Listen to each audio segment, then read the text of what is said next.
Steve Gamache here for Chef Knives to Go, and this is the Yoshikane SKD Nashiji Kiritsuke 240mm knife. So this knife is constructed of semi-stainless steel for the core cutting edge steel, and then clad on either side with a soft stainless cladding, and it has what's known as a Nashiji or mottled pear skin finish, and this maker has a pretty smooth Nashiji style that's consistent from knife to knife. So let's take a look at the specs on this. The weight and dimensions can vary a little bit from knife to knife. So the way this is made is it's got a core cutting edge steel you can see right here coming out from the cladding, and that is SKD 12 semi-stainless steel, fairly high heat treat, 63 Rockwell plus or minus, and so that should give very good edge retention, and still, as long as you get good stone, sharpening stone, that should be pretty reasonable to sharpen. Semi-stainless means that it may patina a little bit and stain a little bit, but if you treat it kind of like a reactive carbon steel and just use the knife, clean it, dry it, put it away, it probably won't stain much at all. And of course the cladding is stainless as well. So that's pretty easy to care for materials.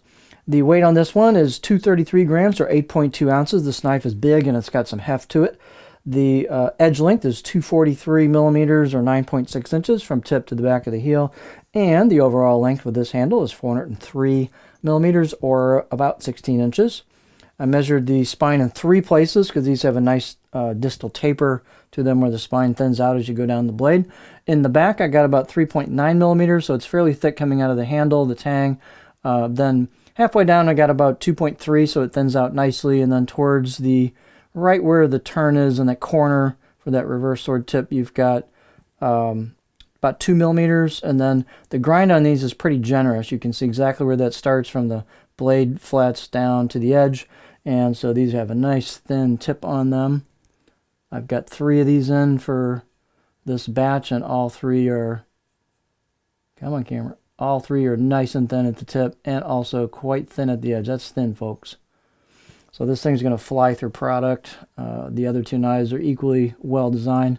Here's the edge from the back side, so there's nice and thin at the edge. Craftsmanship is excellent on these. They're great, beautiful grinds on them, very clean grinds, straight blades, fit and finish work, so they're just really nicely done. Height is 55.9 or about 56 millimeters on this, so it's pretty tall. You've got a curve here and a pretty generous neck distance, so this is the choil, this is the curve into the neck, and so there's a great spot for your finger for a pinch grip. So nice and comfortable there. Handle is octagonal wenge with a black buffalo horn ferrule, and they've got a good tight glue up job there where the tang goes into the handle. Nice fit and finish on the handle. Wenge is really cool. They're all slightly unique, and they've got nice figure on that wood. It's fairly dense wood, so that brings the balance point back a little bit, and that's actually good for this knife because it maintains that height down there towards the tip, so the blade's fairly, fairly heavy. So there's your balance point right about there on this knife, which for me is pretty doggone close to a pinch grip, maybe just slightly forward, so that gives me a pretty nimble feel, maybe just a little bit of blade forward weight bias on it, balance bias, and so just gives you kind of a feel of some mass as you're cutting.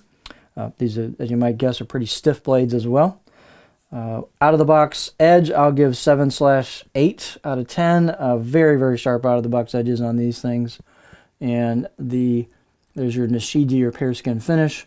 The right side of the blade, they've got some laser engraved kanji there. And then here is the left side of the blade. And that also has some laser engraved kanji on it. But very nice fit and finish on these. They've polished and rounded the spine all the way down, and they've polished and rounded the choil as well, so very comfortable. Again, excellent grinds, excellent craftsmanship on these. Let's take a look at the cutting board profile. This is, as you might guess, it's a Kiritsuke, so the tip's going to be pretty low, so this is not going to be a rocker. Here is our profile. It's just kind of a gentle, low amount of belly throughout, so we kind of flow into the heel. The back part, that's obviously pretty flat. The whole knife's fairly flat. You're going to dig the tip in pretty early on, about right there. So you could rock cut over small stuff like scallions maybe, but not anything real large. Tip draws are going to be awesome on this. It's easy to do tip draws. And push-pull cuts, glide cuts, chopping should be awesome. So That's what the profile looks like on this. So just overall, a real high quality, well-made knife that will perform extremely well in the kitchen, pro or home kitchen. So you've got the Yoshikane SKD Nashiji Kiritsuke 240mm knife from Chef Knives to Go.